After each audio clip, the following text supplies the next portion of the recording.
आचार्य श्री रामकृष्णाचार्य स्वामी जी महाराज की, विश्व जगदाचार्य श्रीमन नारायण लक्ष्मी नारायण श्रीमन लक्ष्मी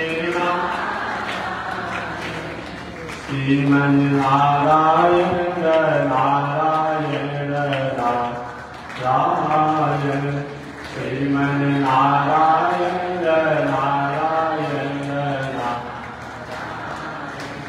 श्रीमन नारायण जगदाचार्य लक्ष्मी नारायण नारायण नारायण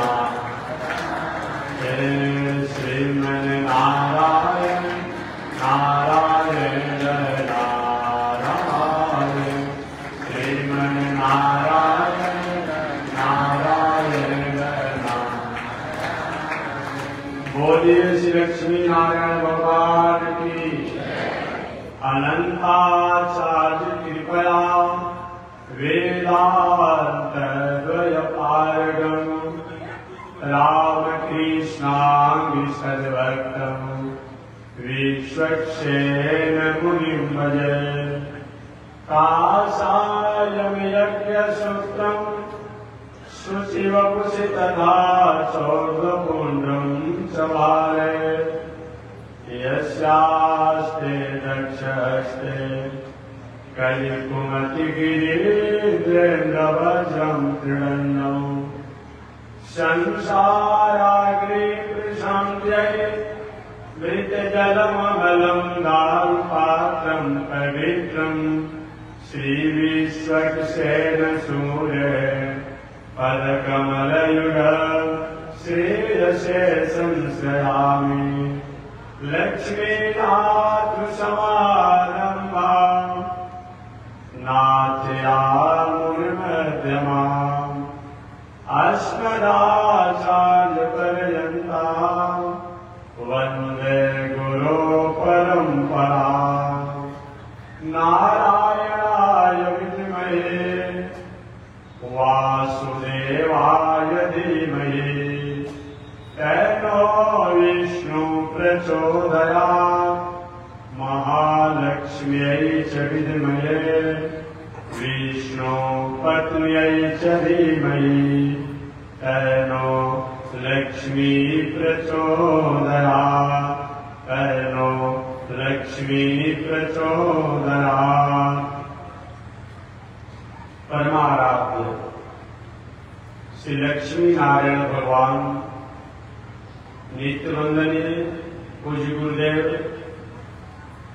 श्री त्रिदंडी स्वामी जी महाराज के जुगल चरणों में कोटि शरण। भगवत भागवत आचार्य कैंकर्य पारायण महानुभाव आरा कौल छपरा के महंत श्री संजय जी महाराज द्वारा कथा श्रवण कर रहे थे। पावन भूमि पर पावन कथा को मैं निवेदन करते आता। पावन कथा प्रसंग अंतर्गत पिछले दिन मैंने निवेदन किया था। भगवान श्री कृष्ण ने मामा कंस का उद्धार करके अपने माता पिता को मुक्त किया। उग्रसेन जी को जेल से निकाला और मथुरा की राजगद्दी पर उग्रसेन जी को बैठाया।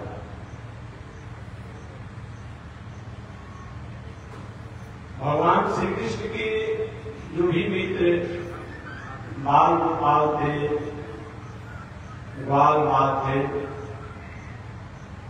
सभी लोगों को कुछ दिनों तक मथुरा रहने के बाद ब्रज में जाने के लिए आग्रह कर उनको विदा किया। भगवान श्री कृष्ण बलराम जी के साथ रह करके मथुरा की व्यवस्था को सुदृढ़ करें, अच्छे और युक्त मंत्रियों की संरक्षण और स्थापना। मंत्री किसे कहा जाता? मंत्री मंत्र में बहुत अंतर नहीं है। जिनकी मंत्रणा से मन विचार बुद्धि तर जाए वही मंत्री। जिनकी सलाह से राष्ट्र का, समाज का, प्राणियों का मंगल हो वही मंत्री। मंत्रायते, या जिनके विचारों को मंत्र करने के बाद राज का मंगल हो, राज का मंगल हो वही मंत्री। ऐसे मंत्रियों के संरक्षण में मथुरापुरी आनंद से राजकाज की व्यवस्था चल रही है। एक दिन श्री वसुदेव जी महाराज और माता देवकी ने विचार किया, मेरा पुत्र कृष्ण जन्म तो लिया, जन्म लेते ही गोकुल ब्रज में जाना पड़ा। मेरा पुत्र बलराम जो मेरी बड़ी बहन के पुत्र हैं, इनको भी ब्रज में रहना पड़ा। लाल प्यार समेत कभी दिया नहीं। इनका जनेऊ संस्कार भी अभी तक नहीं हुआ। इनका जनेऊ संस्कार हो जाना चाहिए, क्योंकि भारतीय वैदिक परंपरा में किसी प्रकार के अच्छे कर्मों को, सुकृत कर्मों को, पुण्य कर्मों को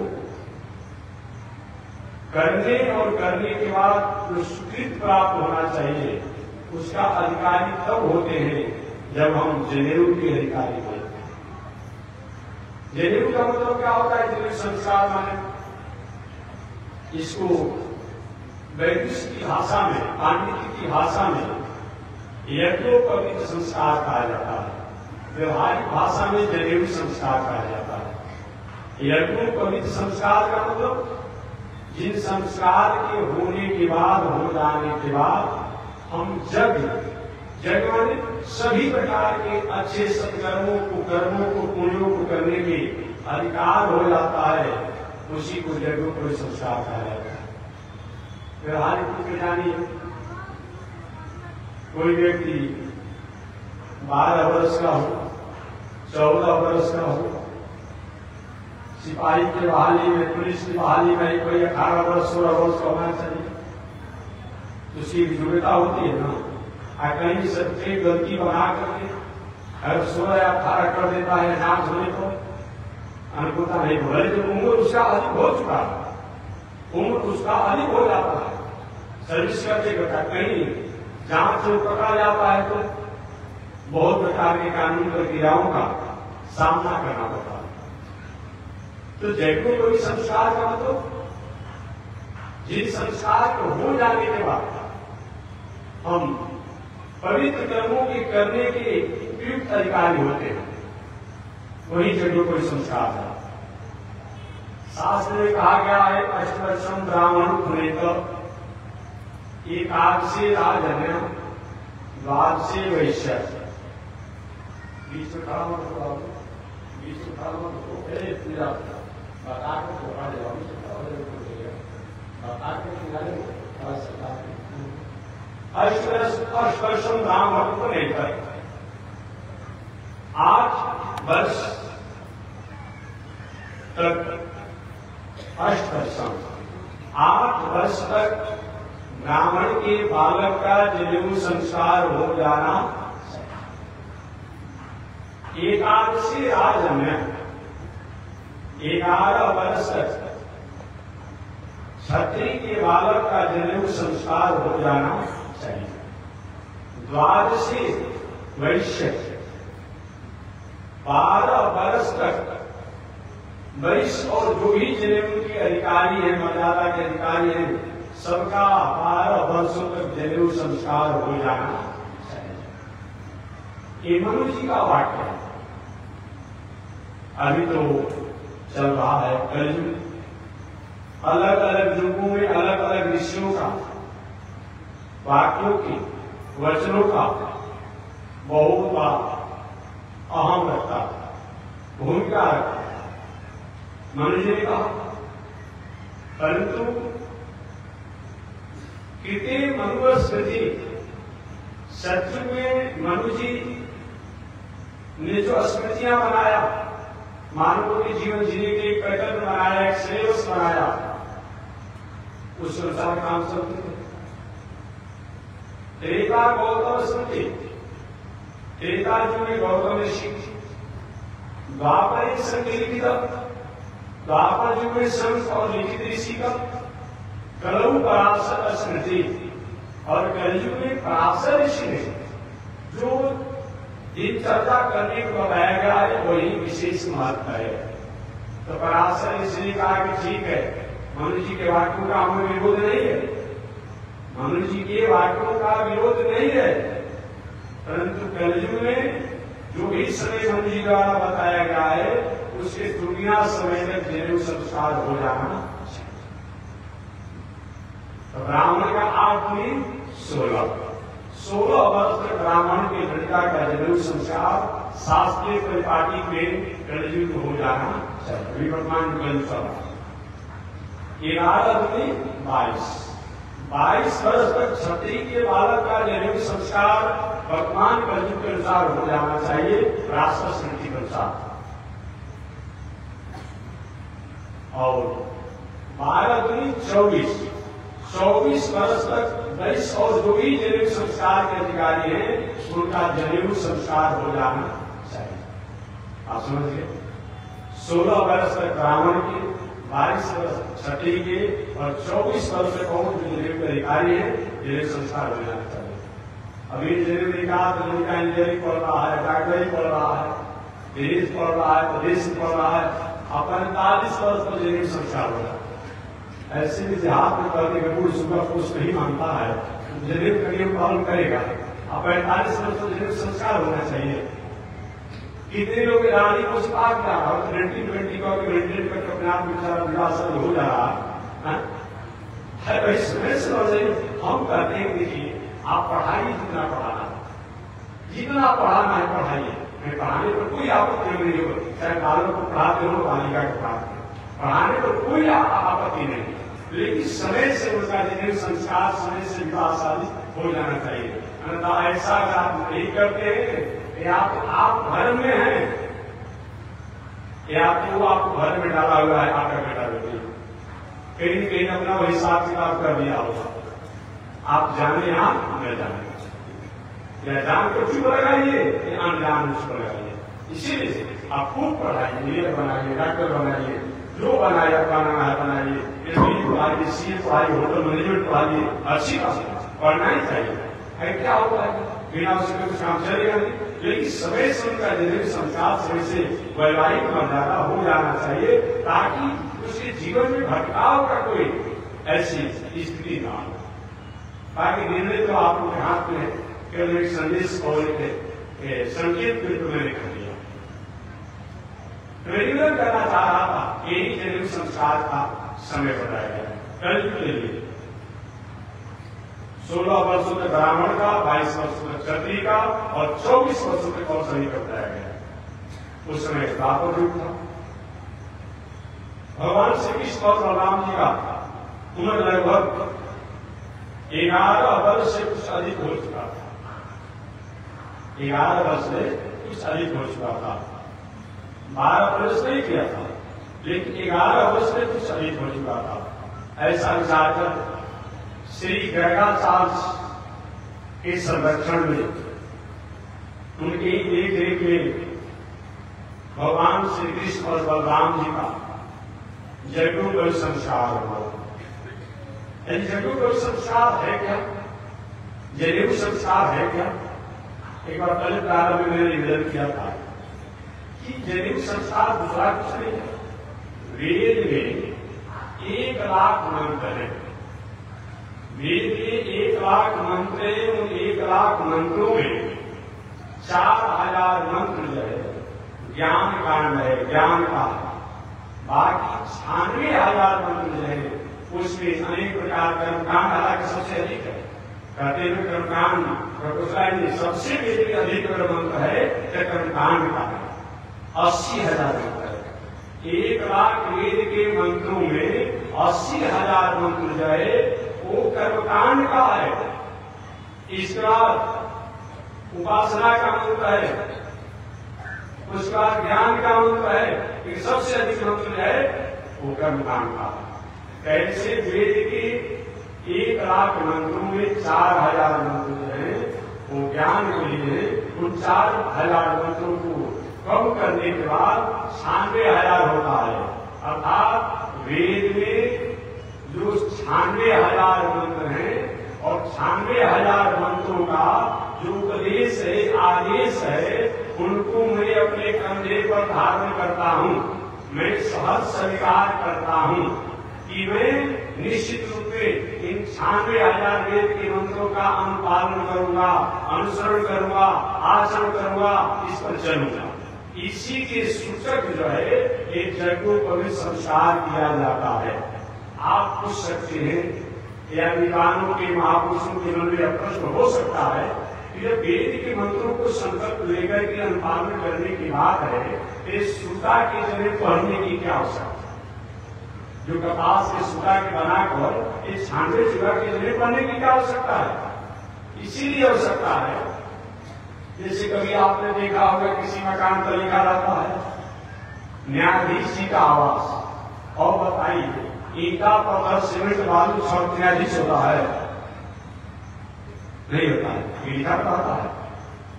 गाय कहीं जाते देखेंगे कि जिलाधिकारी जी का अपने आप में लिखा रहता है। अब जिलाधिकारी गाड़ी होता है कि आदमी होता है? कि गाड़ी पर लिखा रहता है। आदमी के लगान पर नहीं लिखा रहता है, बल्कि उस गाड़ी पर लिखा रहता है। तो हो सकता है क्या है? भले ही वो व्यक्ति है जिस गाड़ी पर, उसके मकान पर लिखा रहता है, उसकी कार पर लिखा रहता है, कागज जिलाधिकारी होता है, न्यायाधीश होता है। लेकिन जब भी किसी का कार्ड दिया जाता है तो लिखा रहता है जिलाधिकारी, और बदल में कागज है उसको लिखने की आवश्यकता है, लिखा रहता है, लिखा रहता है। तो कहने का तात्पर्य ये तो जीवन के आचरण में उतारने का चीज है, परंतु उसका सूचक 96,000 मंत्रों का सूचक ये सूत का भी, जैसे मैंने पहले बताया था कि तिरंगा झंडा हमारा जो है, हमारा देश का, हमारे राष्ट्र का यह सूचक है। ये पूरी कपड़ा ही है, पूरी वस्त्र ही है, फिर भी अपने आप में हरा हो, सफेद हो, केसरिया हो, तीनों की लेकर के तिरंगा होता है। ये सूचक है भारत का, ये सूचक है राष्ट्र का। वो जो तिरंगा राष्ट्र का सूचक हो सकता है, देश का सूचक हो सकता है, भारत देश का सूचक हो सकता है, इस यज्ञोपवीत है जनेऊ जय सुविधा वाला एक 96,000 वेद का सूचक हो गया। कौन सी आपत्ति की बात है? हमारे सुनिश्चित से आपत्ति नहीं होनी चाहिए, कोई आपत्ति की बात नहीं है। ऐसा विचार करते हुए उस 96,000 वेद के मंत्रों के सूचक 96 चौड़ा का जरिए पाना जाता है। तो आप समझिए एक प्रश्न और होता है, महात्मा जी ये बताइए स्त्रियों को जनेऊ के अधिकार आपको वैदिक परंपरा में नहीं दिया गया? स्त्रियों को अधिकार है, अधिकार है, लेकिन वो अधिकार एक प्रतिनिधि रूप में है। बात समझिए क्या चीज? अधिकार है लेकिन प्रतिनिधि रूप में। भारत का प्रतिनिधि विदेश से विद्या कर दिया जाता है तो भारत से राष्ट्राध्यक्ष का संबोधन हो जाता है। माताओं का प्रतिनिधि यदि का पति कर देते हैं तो क्या इनका नहीं होगा? इनके प्रतिनिधि जो है इनके पति होते हैं, जब तक इनका विवाह नहीं हुआ है इनके पिताजी, इनके चाचा, इनके भैया, इनके बाबा प्रतिनिधि बनकर के जनेऊ संस्कार द्वारा जो स्वीकृत परिपूर्ण होना चाहिए वो करते हैं। और इनके विवाह होने के बाद, इनके विवाह होने के बाद इनके पति, इनके बेटा, इनके देवर, इनके दामाद, इनका नाती जनेऊ पहन कर जो काम करता है उनका प्रतिनिधि काम करता है। आपके मन में होगा कि महात्मा जी प्रतिनिधि तो कभी कभी होता है, हमेशा हमेशा के लिए स्त्रियों को प्रतिनिधि बना दिया गया, इनको अधिकार दे दिया गया। कुछ ऐसी इनके साथ विषम परिस्थितियां हैं, माताओं के साथ कुछ ऐसी विषम परिस्थितियां हैं कि इनको प्रतिनिधि के रूप में ही इनको वेद का अधिकार दिया गया है। स्वतंत्र रूप में वेद की मंत्रों के सूचक जनेऊ का अधिकार नहीं दिया गया। कौन परिस्थितियां हैं सब लोग जानते हैं, शास्त्र भी जानता है, समाज भी जानता है, दुनिया भी जानती है। माताएं अपनी जब अवस्था संभालती है, अपनी उम्र संभालती है, अपनी मर्यादा संभालती है, इनको अशुद्धि अवस्था होती है। और जब अशुद्धि अवस्था होगी, अगर कहीं जनेऊ संस्कार हुआ है, 8 वर्ष 16 वर्ष पर जनेऊ संस्कार होना चाहिए। अगर अशुद्धि अवस्था होती है तो जनेऊ संस्कार जो है अशुद्ध हो जाता है, पुनः अपने आप में 4-6 दिनों में शुद्ध हो जाएगी। पुनः जनेऊ अशुद्ध होगा संस्कार, और उस जनेऊ का मुहूर्त रहेगा कि नहीं रहेगा, हमेशा नहीं मुहूर्त होता है, नहीं रहेगा।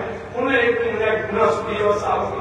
पूरी वर्षों इनका अपने आप में दिनचर्या लगा रहता है कि कितने बार जनेऊ संस्कार किया जाएगा, कितने बार जनेऊ संस्कार किया जाएगा। ऐसे होते होते इनका जीवन भी लगभग बीत जाता है। अतः ईश्वर ने विचार किया कि इनके साथ कुछ ऐसी मर्यादाएं होती है, ऐसा कुछ दिनचर्या होता है जो कि इस गुरु का नहीं जा सकता है। और अगर उसको उसके होते ही जनेऊ संस्कार का अधिकार दिया जाता है, वेद के वैदिक जनेऊ संस्कार का कोई गरिमा नहीं रहता है। अतः जब तक इनका विवाह नहीं हुआ है, जनेऊ पहन करके इनके पिताजी द्वारा, इनके भाई द्वारा, इनके चाचा द्वारा जो काम किया जाता है, माताओं को करना माना जाता है। और इनके विवाह होने के बाद इनके पति द्वारा, इनके बेटा, इनके देवर, ससुर, भसुर द्वारा जो किया जाएगा, जनेऊ पहन करके काम करने का पत्राव होता है। इसलिए माताओं को जनेऊ संस्कार अपने आप में नहीं बताया गया। नहीं बताने के बाद ही प्रतिनिधि रूप में इनको अधिकार दे दिया गया। पूजा पाठ सब करेगी, पूजा पाठ सब करे अपने आप में, लेकिन जनेऊ संस्कार की मर्यादा को तो पालन करना ही चाहिए। अगर ऐसा नहीं होता हो, आजकल कुछ महानुभावों द्वारा होता है कि पुरुष जनेऊ पहन सकता है, स्त्रियां क्यों नहीं पहनेगी। एक विचार कुछ दिन पहले तक होड़ मचा था कि घर घर से एक मुखिया निकलता था कि वो जनेऊ संस्कार वाले को परंपरा चलाता, नाम ले भाई नाराज हो जाता है, जो पानी का संकोच लगता था। मुखिया निकलता था घर घर से, अब यार 5 रुपए मेरे से जनेऊ पहना दिया जाता। अरे भाई कोई मारा मारी करने आएगा आपसे, तो कोई वैदिक परंपरा का विरोध करेगा, शास्त्रीय परंपरा का विरोध करेगा, कोई मारा मारी करेगा? नहीं करेगा, नहीं करेगा। लेकिन आप भारत देश में रहते हैं तो भारत देश की आर्टिकल पे आदर करना चाहिए। बात समझे, आप वैदिक परंपरा के, सनातन परंपरा के विश्व जो है सनातन द्वारा प्रकट हुआ है, वैदिक परंपरा द्वारा प्रकट हुआ है। अनेक पंथाई हो गए हैं, अनेक विचार हो गया है, अनेक दर्शन हो गया है। आदर करना हमारा स्वाभाविक कर्तव्य होता है, मौलिक अधिकार होता है। इसीलिए माताओं को यही कारण है कि जनेऊ संस्कार का अधिकार नहीं है। अगर ऐसा नहीं होता हो तो बताया जाए, ये तो प्रमाणिक बात है, तो दिनचर्या की बात है। इसीलिए ऋषियों ने इनको अपना बताया। एक व्यक्ति ने उनसे पूछा एक बार कि महात्मा जी, स्त्रियों को वेद में अधिकार है कि नहीं? किसी से पूछा होगा उनसे, या उनसे परीक्षा लेने के लिए पूछे होंगे। मैंने कहा देखिए भाई, स्त्रियों को कुछ ऐसे वेद की दिशाएं हैं, कुछ ऐसा वेद का भाग है जो उनको नहीं अधिकार है। बाकी ये कहा जाए कि वेद में अधिकार ही नहीं है, या तो पढ़ने को वो कृपणता किए हैं या तो समझने में कृपणता किए हैं। ये हम लोग जो नारायण मंत्र जो देते हैं, चलो नारायण मंत्र जो दिया जाता है, वेदिक मंत्र है। ऋग्वेद, यजुर्वेद, सामवेद, अथर्ववेद, भागवत में, महाभारत में भी कहीं सब थोड़ा आगे पीछे मंत्र करके बताया गया है। किसी में नमो अलग कर दिया गया, किसी नमो अलग कर दिया, किसी ओम कर दिया गया, लेकिन चारों वेदों में है। ऐसे वेदों के नारायण ऐसे हमेशा जब करने को बताया गया। शुद्धावस्था में ये समाप्ति का मंत्र है, ये प्रपत्ति का मंत्र है। कैसे हम कहने के वेद में अधिकार नहीं है? बहुत ऐसे भी स्तोत्र हैं, ऐसी भी युक्तियां हैं जो माताओं को प्राप्त होता है। गरीब कह दिया जाए कि वेद में नहीं अधिकार है, तो जो गुरु द्वारा प्राप्त कुछ ऐसे मंत्र हैं वो कैसे उसका अधिकार नहीं है? अब वेद के कुछ ऐसे मंत्र हैं, कुछ ऐसी ऋचाएं हैं जो स्त्रियों का अधिकार नहीं है। क्यों अधिकार है? एक जो जनेऊ संस्कार का अधिकारी उसको अधिकार बनता है, और दूसरा जिन वेद की ऋचाओं में का अधिकार नहीं बनता है, उसका कारण यह है उन वेद के मंत्रों को नाभि से बल लगा करके उच्चारण किया जाता है। सहस्त्र शिखा पूर्व सहस्त्राक्षर सहस्त्रपात इत्यादि। इसमें नाभि से बल लगा करके, हृदय से बल लगा करके, कंठ से बल लगा करके उच्चारण किया जाता है। ऐसी अगर माताएं उच्चारण अगर नहीं करती है तो वेद के पाठ करने का कोई मतलब नहीं है, वो अखबार पढ़ने का फल होगा। उस परिस्थिति में अगर माताएं नाभि से बल लगा कर उच्चारण करती है तो समय से यात्री को गर्भाधारण धारण करने की जो क्षमता है वंश विस्तार के लिए, या तो उसमें क्या होता है गर्भाधारण अगर स्राव होने का या गर्भ की शक्ति जो होती है वंश विस्तार के लिए वो कमजोर हो जाता है, बंध्या होने की संभावना बनी रहती है, बंध्या होने की संभावना बनी रहती है। जो गर्भ धारण करने की शक्ति जो है वो कमजोर हो जाती है या गर्भ स्राव हो जाएगा समय से, अतः ईश्वर ने कहते नहीं एक अधिकार ऐसा देना अच्छा नहीं। ऋषियों ने तो किसी प्रकार का उपकार को समझ करके कोई बात को कहा है, लेकिन आज के लोगों को न श्रोतव्यम न मंतव्यम सभायाम भी यही घरे, न श्रोतव्यम न मंतव्यम, न सुनेंगे न मानेंगे, सभा में हमारी बात का अपने आप निर्णय होना चाहिए। नहीं कड़ी की वेद शास्त्र की बातों पर दुराग्रह मत कीजिए, नहीं जानकारी हो तो महापुरुषों से आग्रह कीजिए ऐसा, लेकिन अगर आप जान जाए तो दुराग्रह मत करिए। दुराग्रह का फल अच्छा नहीं होता है, आग्रह का फल आनंद होता है, ज्ञान प्राप्ति होता है। इसीलिए माताओं को नहीं बताया गया। वास्तव जो नारायण मंत्र है, प्रपत्ति मंत्र है, समाधि मंत्र है, उनमें तो माताओं का अधिकार बनता ही है, उनका अधिकार है। और हमारे भगवतपाद श्री रामानुजाचार्य स्वामी महाराज आज से 1000 वर्ष पहले इस धराधाम पर दक्षिण भारत के तमिलनाडु प्रदेश के तिरुवेंदुर, जिसको भूतपुरी कहा जाता है, वहां प्रकट हुए और श्रीरंगम के रघुनाथ मंदिर के पीठाधीश्वर बने श्री बाला तिरुपति जी मंदिर के संस्थापक हैं हमारे रामानुजाचार्य स्वामी जी महाराज। पूरे विश्व का सबसे बड़ा मंदिर, फिर मैं देश की बात नहीं कर रहा हूं, पूरे विश्व का सबसे बड़ा मंदिर, भीड़ भाड़ का पूजा पाठ अर्चना के लिए कोई मंदिर है, उसका नाम है बाला तिरुपति जी मंदिर, वेंकटेश भगवान का मंदिर। वेंकट आदि समवस्थानो ब्रह्मांडे नास्ति किंचन, वेंकटेश समुदेव न भूतो न भविष्यति, न भूतो न भविष्यति, भूतकाल में भी नहीं होगा, भविष्य काल में नहीं, अब वर्तमान समय में भी है ही नहीं। जिस कम से कम भीड़ होता है तो 10-20 लाख का भीड़ होता है, 25,000 कर्मचारी इस मंदिर की व्यवस्था में लगे हुए हैं। एक आईएएस अधिकारी इस मंदिर की मैनेजमेंट व्यवस्था देखता है, फिर कोई गया होगा है मोबाइल इत्यादि पर आप देख लें। ऐसे बाला तिरुपति जी मंदिर के जो संस्थापक है भगवतपाद श्री रामानुजाचार्य, जो पूरी दुनिया का सबसे बड़ा क्षेत्रफल में बड़ा मंदिर है, जिनके बारे में आप हमेशा कहते हैं बार बार बर मांगो हर सुदेव श्रीरंग पद सरोज जन पायने भगति सदा सत्संग। रघुनाथ भगवान के हमारे रामानुजाचार्य स्वामी महाराज महंत हुए पीठाधीश्वर है। ऐसे रामानुजाचार्य स्वामी महाराज एक बार संसार के प्राणियों को उद्धार करने के लिए वेद के विशुद्धि रूप में जो नारायण मंत्र है, जो नारायण मंत्र है, तो हम लोग आप लोग पूज्य गुरुदेव हमारे परम पूज्य श्री त्रिवेणी स्वामी महाराज जो वैष्णव होंगे उस नारायण मंत्र को सुने होंगे, जाने होंगे, नहीं तो हमारे बातों को उनको बताना पड़ेगा महानुभाव को कि क्या जो वैष्णव परंपरा में अपना रामानुज संप्रदाय में जो मंत्र दिया जाता है, क्या नारायण मंत्र स्त्रियों को अलग दिया जाता है, पुरुष को अलग दिया जाता है? ऐसा हो तो बनाए हमसे नहीं, जो पुरुष को नारायण मंत्र दिया जाता है वही स्त्री को नारायण मंत्र दिया जाता है। और इसलिए मैं निवेदन करना चाहूंगा वही नारायण मंत्रों को रामानुजाचार्य स्वामी महाराज गोपुरम पर खड़ा होकर के सब लोग के सामने सुनाए। इस घटना को सुनकर के रामानुजाचार्य स्वामी महाराज के गुरु जी ने कहा, रामानुज तुम जानते हो ये नारायण मंत्र वेद का मंत्र है, इसको तुमने सब लोग के सामने सुना दिया। गुरु जी सुना दिया, अब क्या होगा ये बताइए। हमने तो सुना दिया, तो क्या सुनो, तुमने इस नारायण मंत्रों को कहीं चारों तरफ प्रचार कर दिया, अब तुम्हारा नरक होगा, नरक होगा।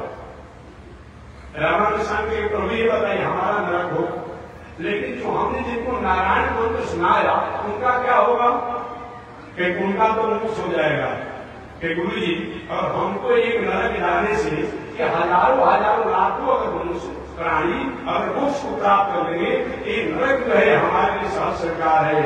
रामानुजाचार्य स्वामी महाराज के गुरुदेव ने कहा, रामानुज तुम्हारी परीक्षा में रहते हैं, बस ऐसा नहीं हुआ, तुम्हारा अवतार तो इसीलिए हुआ ही है। वही रामानुजाचार्य स्वामी महाराज ने वेद के अपने आप में मंत्र जो है, जो नारायण मंत्र, उन नारायण मंत्रों को स्त्रियों को पुरुषों को सबको सामने अपने आप में उपदेश दिया। और ऐसा होता है वैसे आप कहेंगे कि वेद में माताओं का अधिकार नहीं है। और वेद के कुछ ऐसी दिशाएं हैं, ऐसे हैं जो कि माताओं का अधिकार नहीं होता है। लेकिन वेद के कुछ ऐसे प्रकृति शरणार्थी के मंत्र हैं जो कि माताएं भी उनको सहज स्वीकार करती है। एक शास्त्रीय बात नहीं, परंपरा की बात है।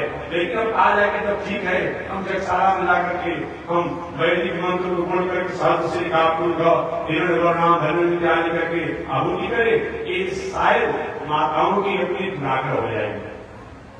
ये नहीं होगी। ये करने से अगर कुछ करेगा, किसी को रुकेगा, अगर रुकने वाला है तो रुकने वाला है, लेकिन उससे फायदा नहीं है बात जाने का। एक मैंने बताया दो काम, एक तो जनेऊ संस्कार की मर्यादा में थोड़ी सी उलझन है माताओं को, और दूसरा अगर वैदिक मंत्रों का उच्चारण नहीं करते हुए नाभि सफल लगाकर नहीं उच्चारण होता है तो वैदिक मंत्रों का कोई मतलब नहीं। ऐसे होते हैं माताओं को अपने स्वास्थ्य और उनकी जो गर्भाधान और इत्यादि जो गर्भ पर बहुत प्रकार का प्रभाव पड़ता है, पता ऐसा ऋषियों ने शास्त्रों ने इस पर निषेध किया। भगवान श्री कृष्ण का जनेऊ संस्कार हुआ। जनेऊ संस्कार होने के बाद भगवान प्रक्रियाओं का पालन किए, क्रियाओं का पालन किए। गुरु पुरोहित को जैसा भिक्षा दिया जाता है वैसा भिक्षा दिए। और ऐसे होने के बाद एक दिन वसुदेव जी महाराज ने विचार किया कि जब से मेरा बेटा मेरा पुत्र जन्म लिया, तो जन्म लेने के बाद कंस और राक्षसों के भय से इसको ब्रज में भेजना पड़ा। शिक्षा का कोई अवसर मिला नहीं, शिक्षा देने का कोई अवसर नहीं मिला। फिर क्यों एक वो अच्छे गुरुकुल में विदा किया जाए। वहीं उस समय के सबसे उच्च शिक्षा प्राप्ति का गुरुकुल जो था उज्जैन था। अवंतिका कोई उज्जैन नहीं। ये कोई जरूरी नहीं है समान कोई अच्छा जहां मिलेगा तहां किसी को पढ़ाया जाएगा, भेजा जाएगा।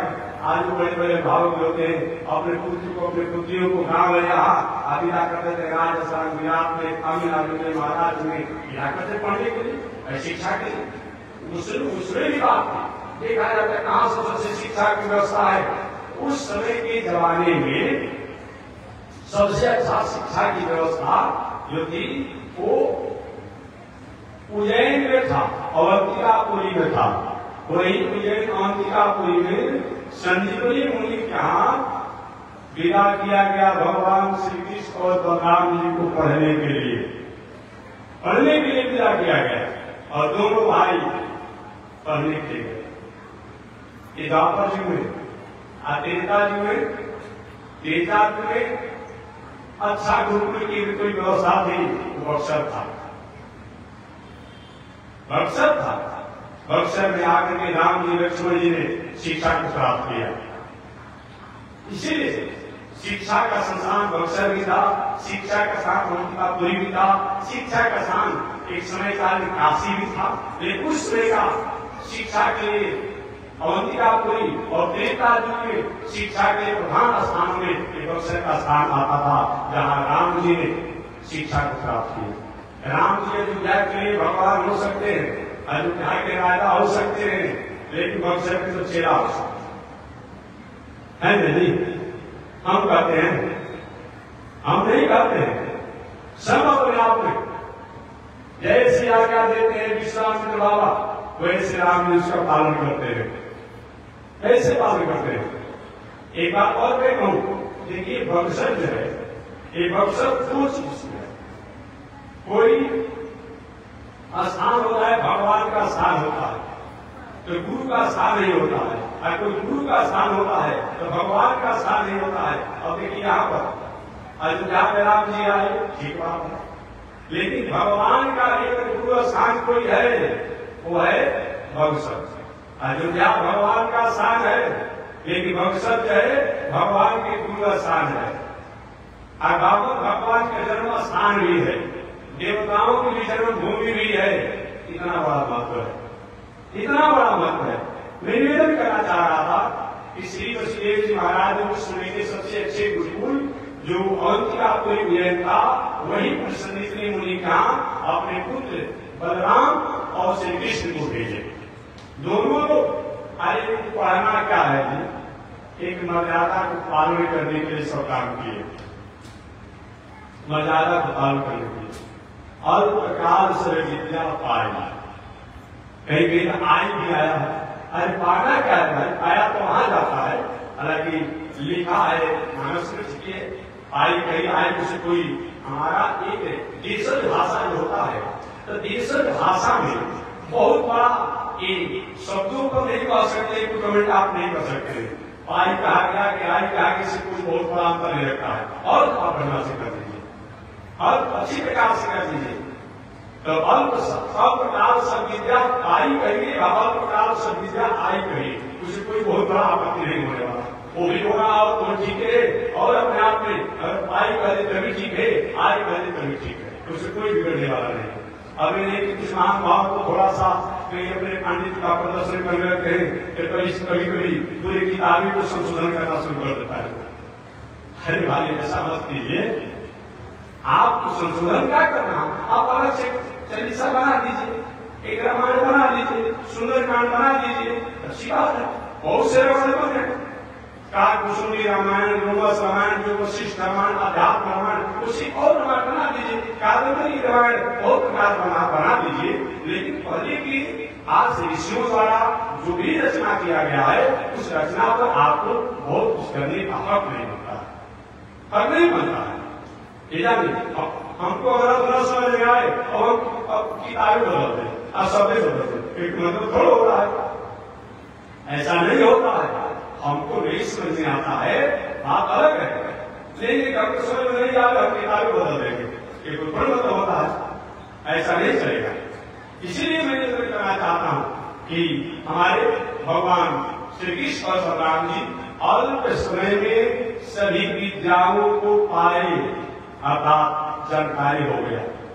पहले से उनको था, पहले से सारा दुनिया को ज्ञान देने वाले हैं, विज्ञान देने वाले हैं, लेकिन दुनिया में आए हैं तो दुनिया में आए हैं तो लोक शिक्षा उन्होंने एक काम किया।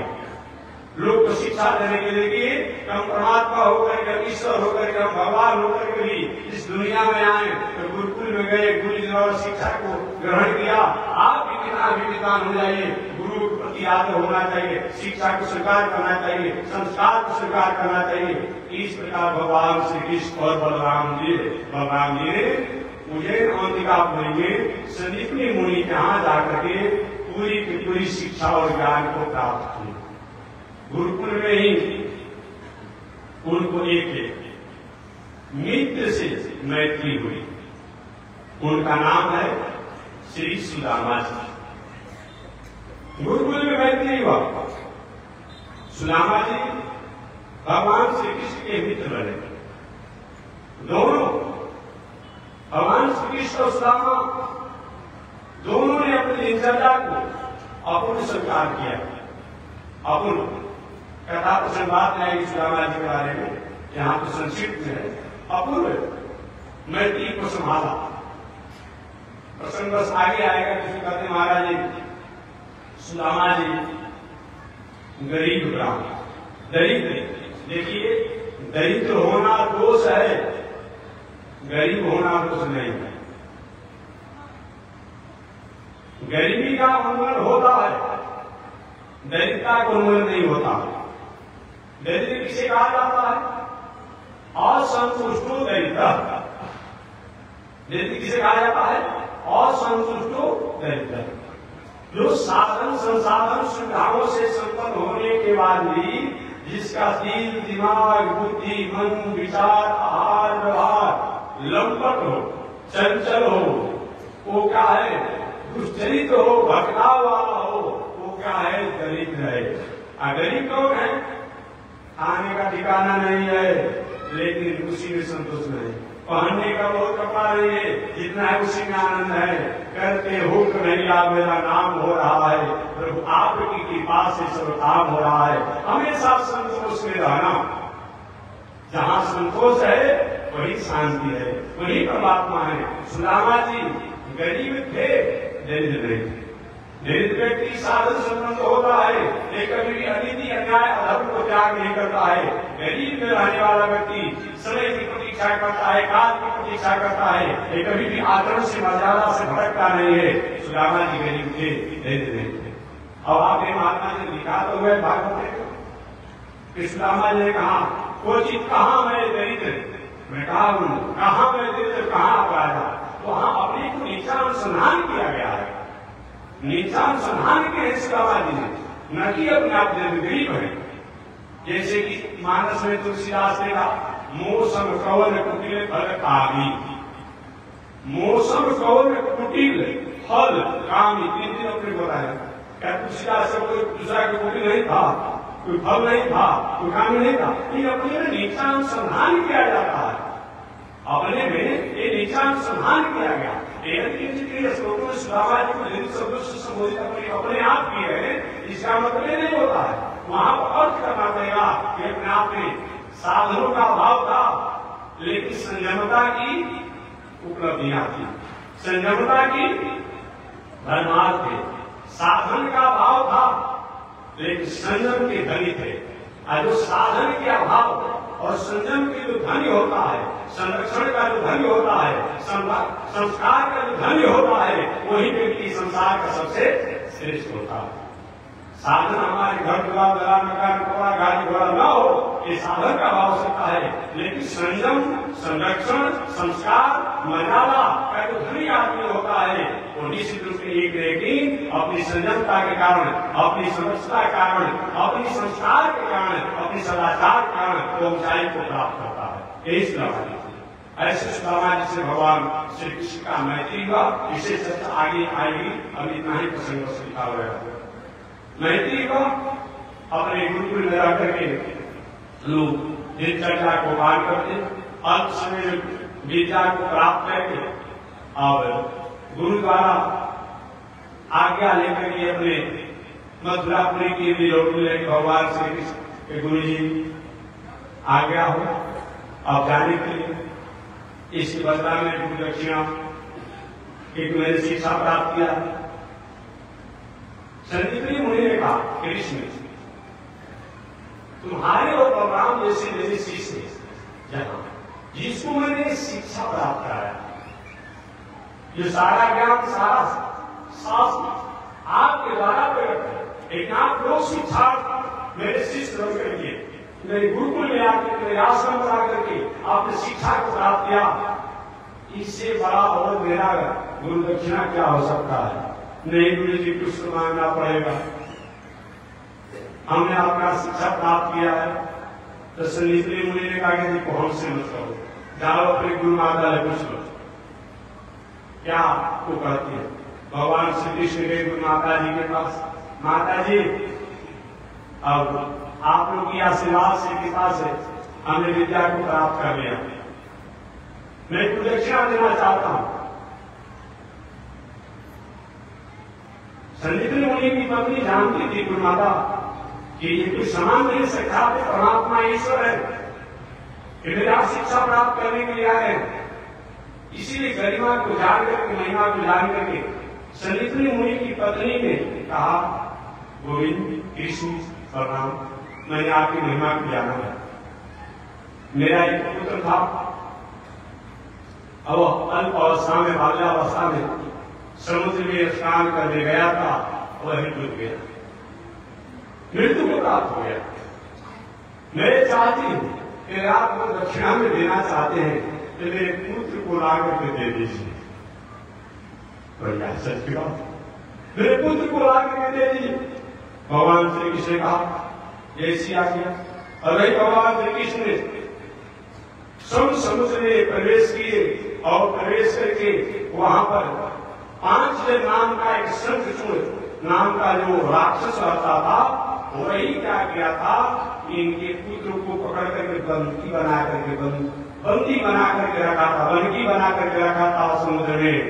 जाकर भगवान श्री कृष्ण ने उस 5 जन शंखचूड़ नाम के राक्षस का वध किया और उसके पास एक शंख था, इस शंख का नाम था 5 जन शंख, वही से भगवान ने प्राप्त किया था।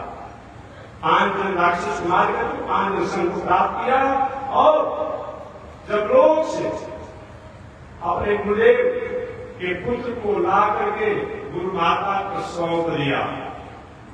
इस प्रकार से भगवान श्री कृष्ण ने गुरुदक्षिणा में अपने गुरु भाई को गुरु माता को सौंप करके 5 जन शंख को प्राप्त करके और पुनः अपने मथुरा के लिए वापस हुए। हम और आपको यह संदेश प्राप्त होता है कि मानवीय जीवन में हमें निश्चित रूप में 3 ऋण जो होता है, एक मातृ पितृ ऋण होता है, देव ऋण होता है, ऋषि ऋण होता है, गुरु ऋण होता है। इसको निश्चित रूप में इस ऋण से मुक्त होना चाहिए। मातृ पितृ ऋण होता है कि जब तक माता पिता जिंदा रहे उनकी आदर करिए, सम्मान कीजिए, सेवा करिए।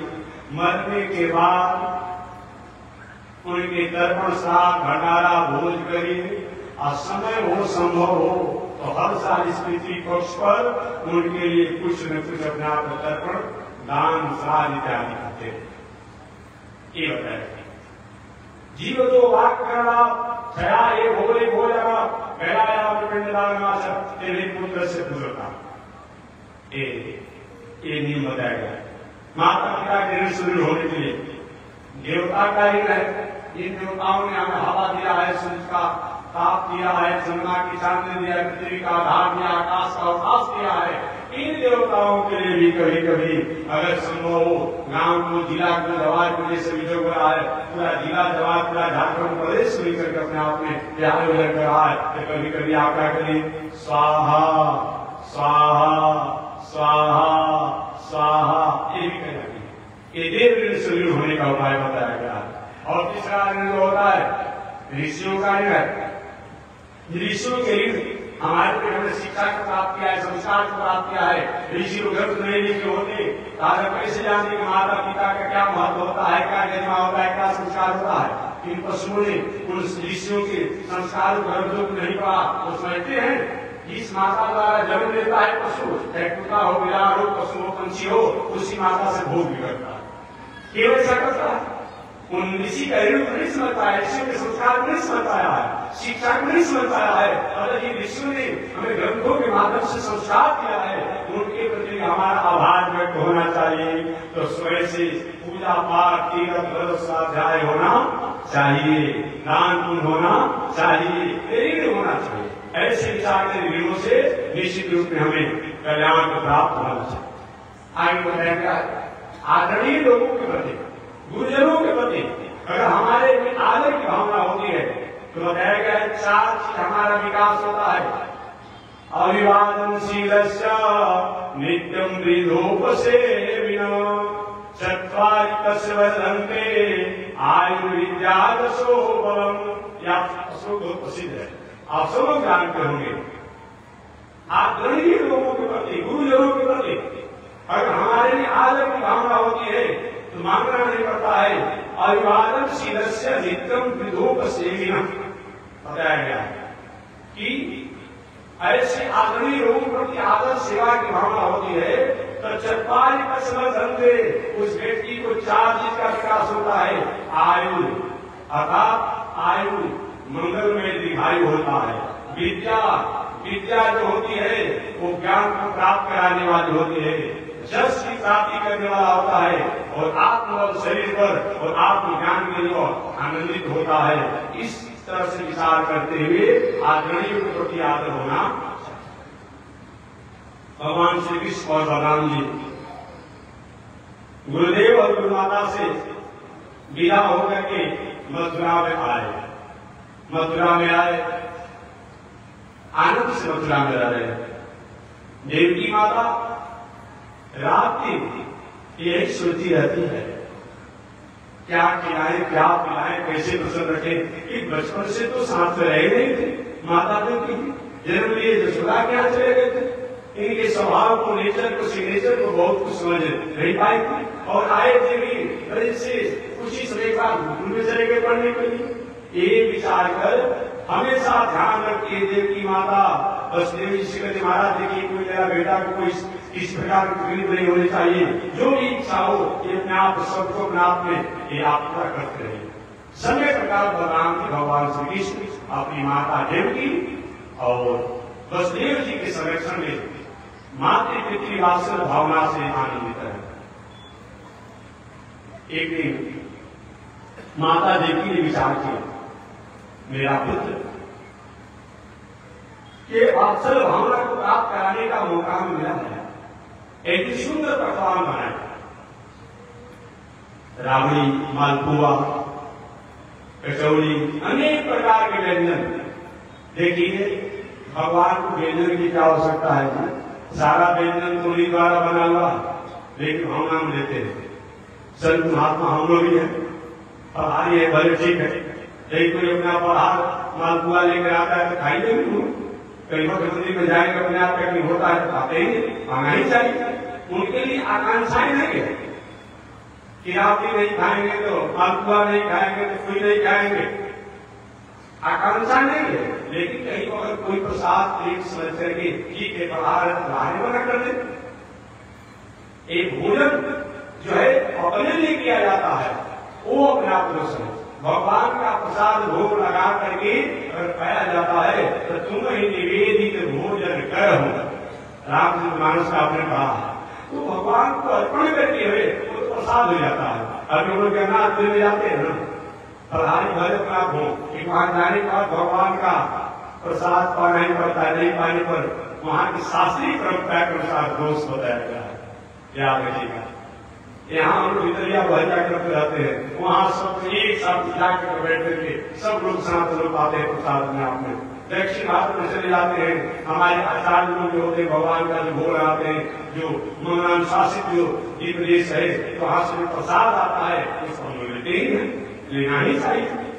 शास्त्र ऐसा भी कहता है कि भगवत प्रसादों में किसी प्रकार की अन्न का दोष, अन्न का अपने आप में दृष्टि नहीं होनी चाहिए, क्यों ना है, ऐसा नहीं होना चाहिए।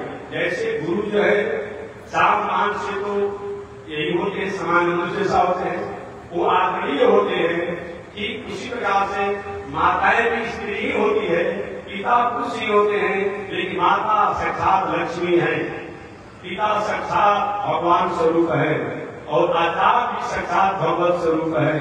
कि उसी प्रकार से भगवान दिव्य देशों का भगवान का भोग प्रसाद है, साक्षात वो अन्न रहने पर भी अन्न नहीं रह जाता है, वह भोग प्रसाद और दिव्य भोग हो जाता है, उसको स्वीकार करना चाहिए। हम लोग भी लेते हैं, एक व्यक्ति हमारे जब क्या क्या खाते हैं तो हम भी कोई परंपरा से तो अपने आप में तो तेरी के तो कोटू के तो सिंघाड़ा के तो और कभी भले ही ले लेते हैं।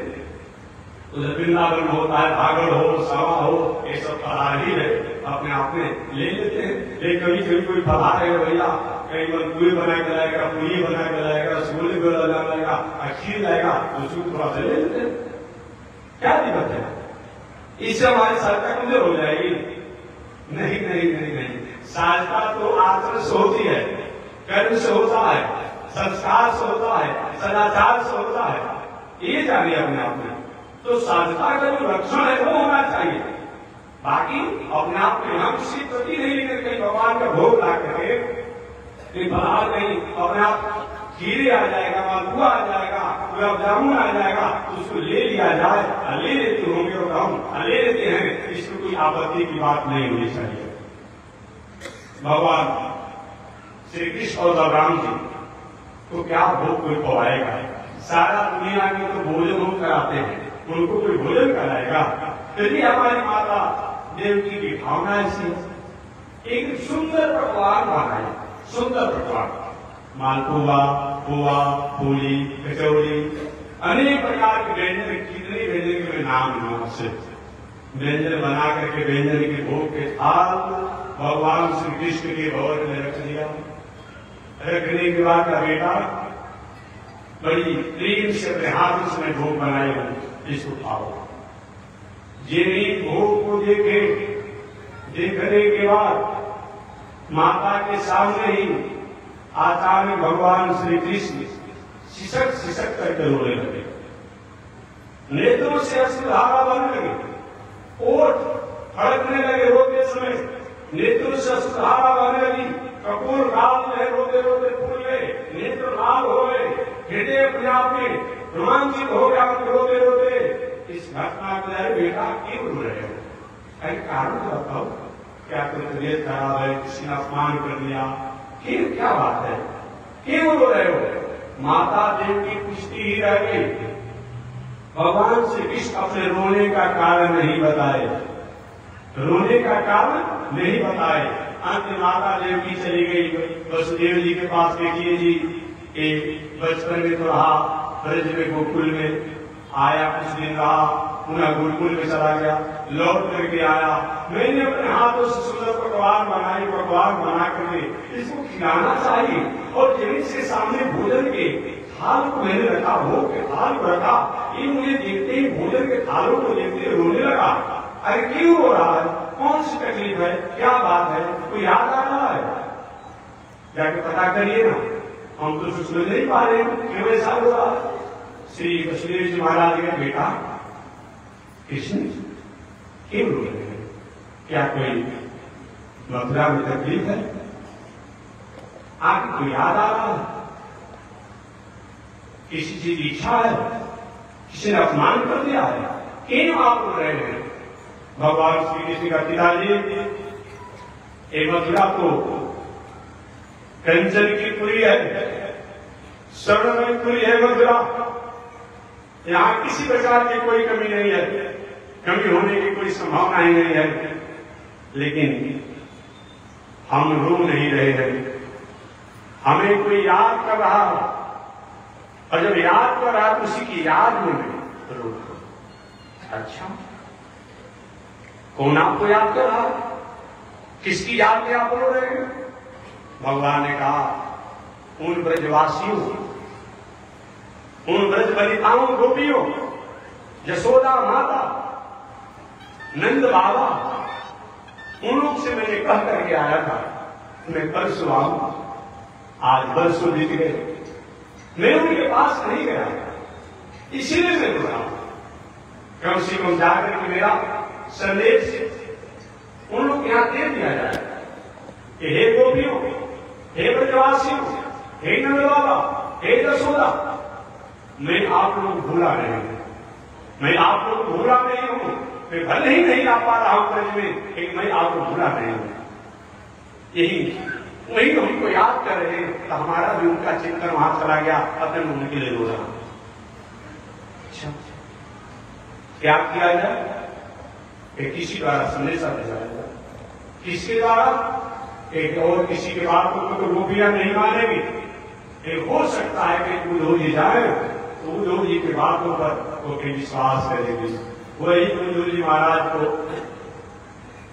बुलाया गया, और उद्धव जी को बुला करके और भगवान श्री कृष्ण ने कहा, उद्धव आप जाकर के कम से गोपियों को संदेश दे दीजिए, सद्कामना दे दीजिए कि हे गोपियों, मैं तुम्हारा मंगल कामना करता हूं, तुम्हारा स्वागत है, मैं तुम्हें भूला नहीं हूं, अभी मैं मथुरा में हूं, इसीलिए हम अपने आप में बार बार मंगल कामना करते हैं। उद्धव जी को बड़ा हम जाएंगे का संदेश देने के लिए, यहां से बस दूर है, ये जाएंगे कहां जाकर के, सुबह जाएंगे, शाम को लौट करके आ जाएंगे।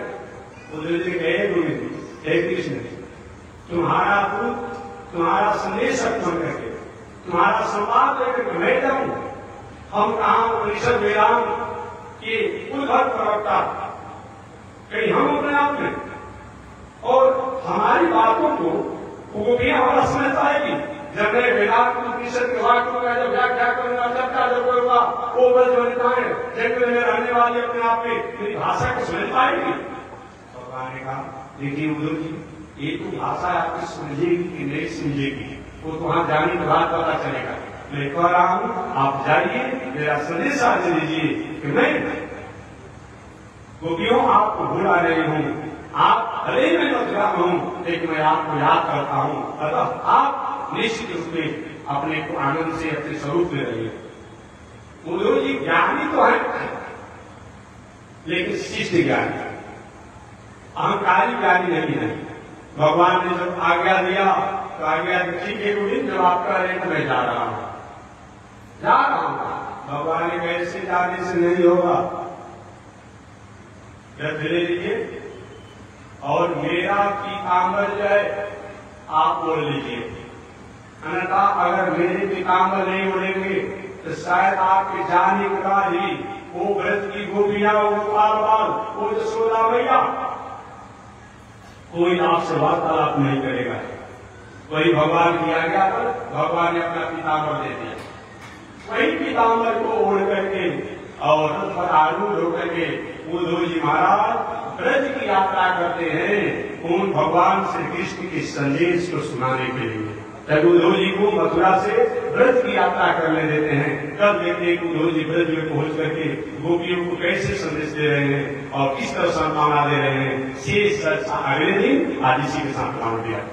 श्रीमन नारायण लक्ष्मी नारायण, श्रीमन नारायण लक्ष्मी नारायण, श्रीमन नारायण नारायण नारायण, श्रीमन नारायण नारायण नारायण। बोलिए श्री लक्ष्मीनारायण भगवान की हरिओम। शांति शांति शांति।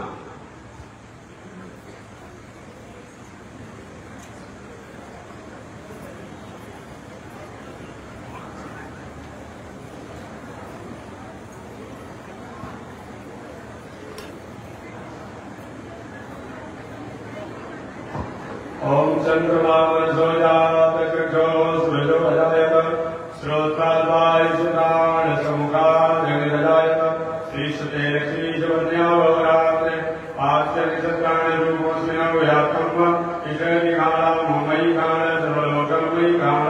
लक्ष्मी नारायण भगवान की जय, स्वामी जी महाराज की जय, विश्व जगदाता श्री किरणी स्वामी जी महाराज की जय। हरि ओम। शांति शांति शांति। पूज्य पाद जी स्वामी महाराज की जय।